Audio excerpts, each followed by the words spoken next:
Gracias por continuar con nosotros aquí en Primer Plano.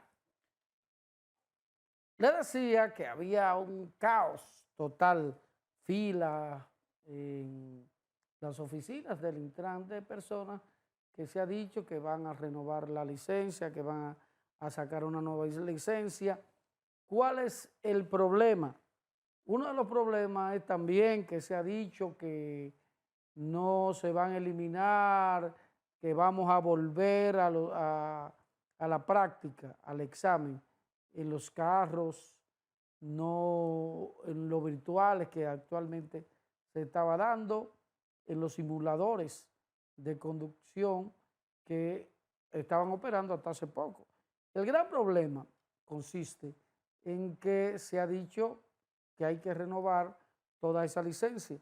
Y según uno de los últimos datos del Intran, al año pasado, había más de 800,000 licencias vencidas, casi 1,000,000, para darle un dato. Imagínense cuando dicen que es obligatorio y usted eso, y le van 300,000 gente, 100,000 diarias, pero no hay oficina, no hay cómo atender la demanda ante la gran cantidad de personas que tienen la licencia vencida. Veamos esta historia.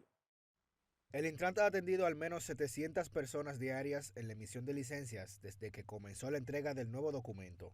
Para esta jornada, con el propósito de disminuir las muertes y lesiones por accidentes de tránsito, se han impuesto nuevamente los exámenes prácticos en vehículos para los que aspiren a tener su licencia, lo cual le hace sentido a los aplicantes. No es lo mismo porque es simplemente un simulador y un carro, tú entiendes que tú tienes que estar pendiente de lo que tú estás haciendo, porque es simplemente un simulador. Ahora, un carro, ya tú sabes que tú tienes que darle para adelante. Pero es mejor el práctico, como era antes. Antes ves realmente lo que es en la calle. No es lo mismo estar sentado en una silla allí con una máquina que estar en la calle. Ahí tú sabes lo que es. Para mí yo considero que es mejor en el carro físico que el simulador, porque el simulador, por lo menos a mí, que ya me tocó venir en una ocasión muy nerviosa, de verdad. Hoy considero que con Dios mediante lo voy a pasar porque tengo más confianza con el físico, creo que es mejor el físico. El director de licencias, quien supervisa el orden en la renovación del documento, derogó el registro de motocicletas que se llevaba desde el 2021. Y a partir de ahora, un motociclista para conducir un motor en la calle tiene que hacer todo el proceso de ley para obtener su licencia. Eso nos creó una situación, claro, que antes para un registro se duraba entre 15 y 20 minutos. El proceso ahora que tienen que hacer charla, evaluación de SEMECO, psicofísica, tienen que hacer examen teórico, examen práctico, el proceso dura alrededor de 2 horas. Aún algunos usuarios se quejan de la cantidad de personas que acuden a esta dirección del Intran, causando filas kilométricas, pero Augusto Sánchez Pérez garantiza que el flujo de usuarios irá disminuyendo al pasar de los días.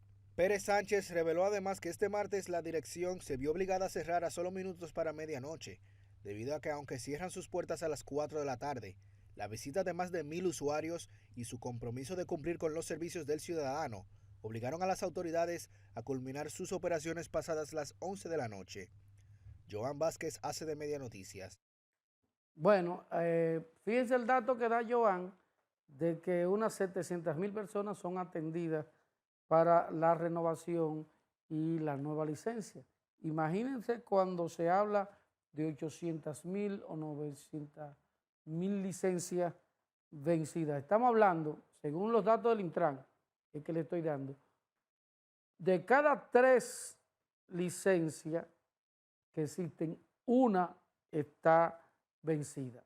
Entonces, también ahora se agrega, que debe haber sido así hace tiempo, que deben sacar la licencia los motoristas. En el país existen, oiga esto, solamente motocicletas, eso es el registro, entre 3.5 y 3.8 millones, es decir, póngale 3.500.000 motoristas, motocicletas. ¿Usted sabe cuánto tiene licencia? 10.827. ¿Qué le está diciendo?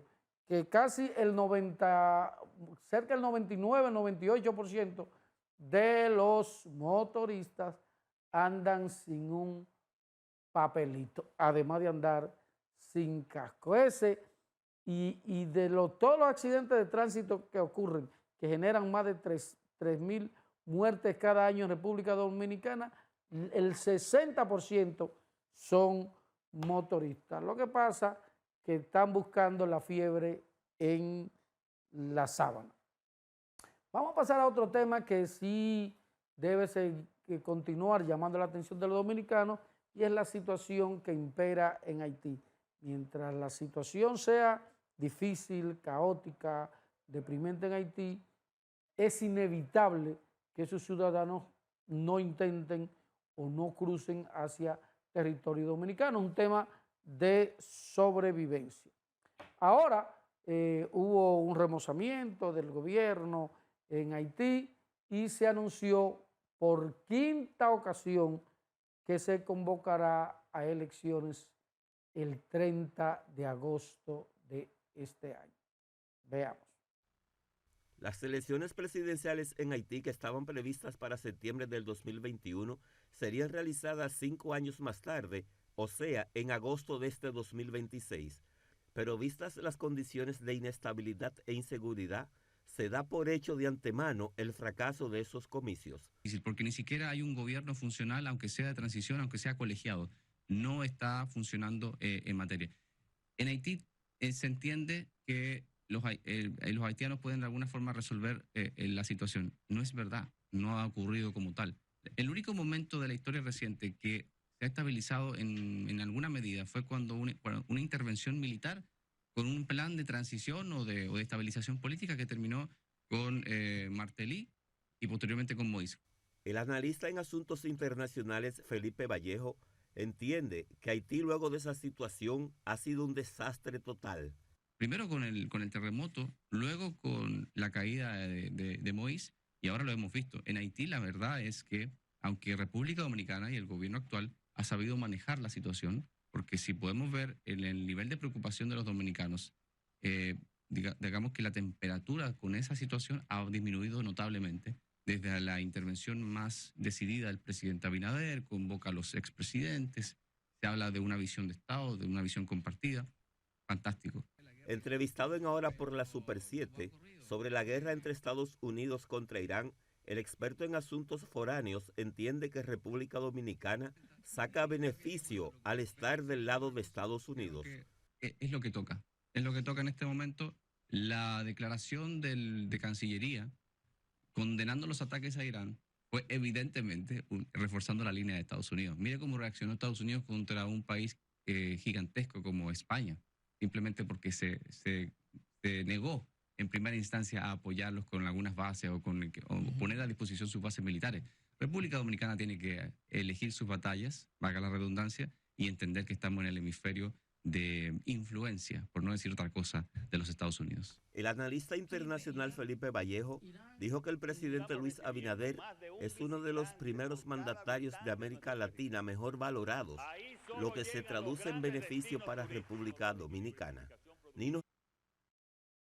Bueno, ahí estaba la posición de un analista, y yo soy de lo que entiende que es así. No creo que haya condiciones suficientes para unas elecciones. No creo que se pueda realizar un proceso electoral diáfano, transparente, cuando Haití sigue siendo controlado por bandas criminales. Vamos a pasar al tema político aquí en el país. Y es que el expresidente de la Cámara de Diputados y dirigente de la Fuerza del Pueblo, Rubén Maldonado, arremetió nuevamente contra el gobernista Partido Revolucionario Moderno, y su crítica realmente fue dura.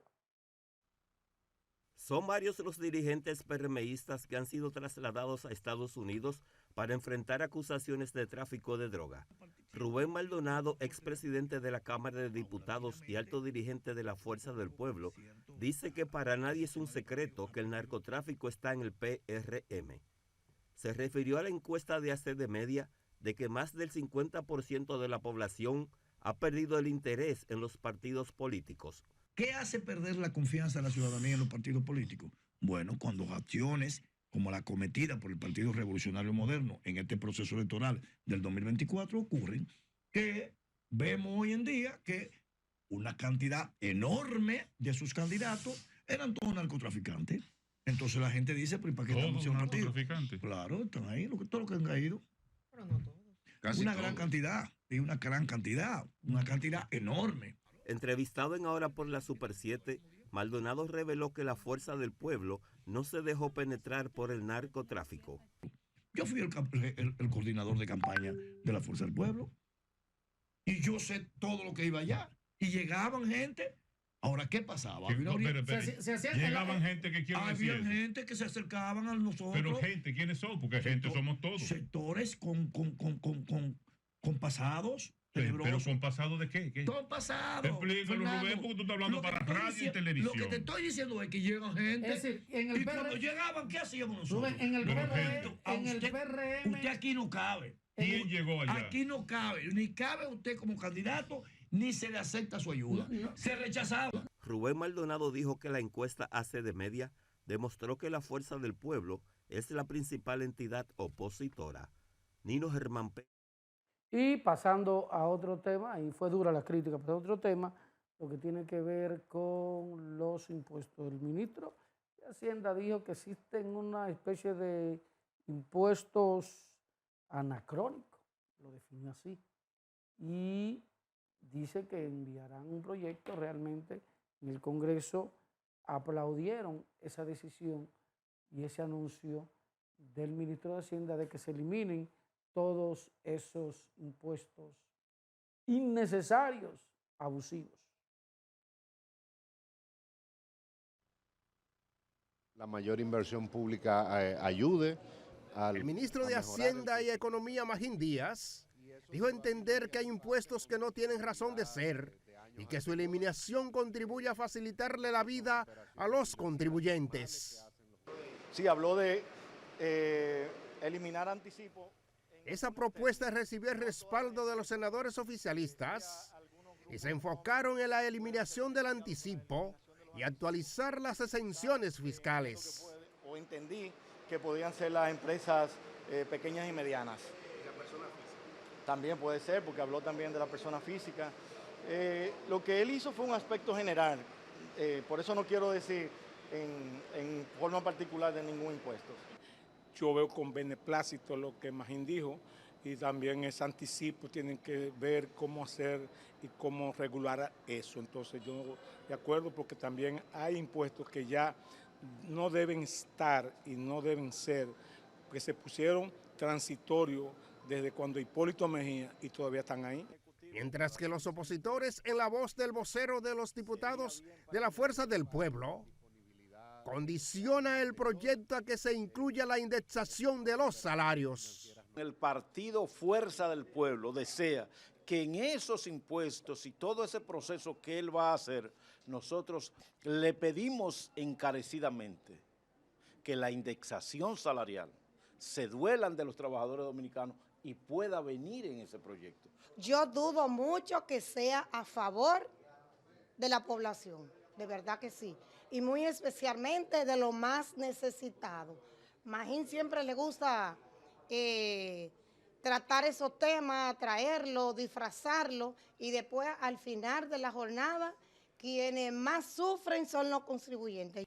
También un diputado aliado al gobierno entiende que se debe revisar los llamados incentivos fiscales.